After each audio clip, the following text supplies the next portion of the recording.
اعوذ باللہ السمیع العلیم من الشیطان الرجیم بسم اللہ الرحمن الرحیم اللہم انی استخیرک بعلمک واستقدرک بقدرتک واسألک من فضلک العظیم فإنك تقدر ولا أقدر وتحلم ولا أحلم أنت علم الغيوب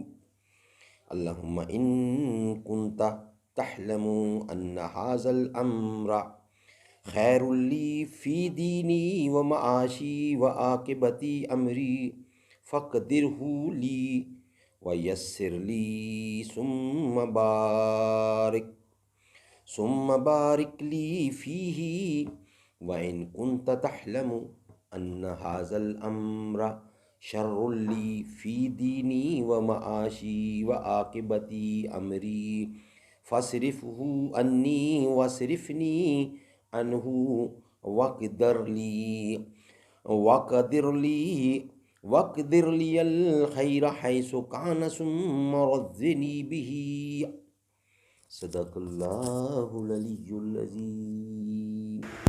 استخارہ اس وقت کیا جاتا ہے جب ان امور میں فیصلہ کیا جائے جو نہ تو واجب ہیں اور نہ ہی ممنوع ہیں۔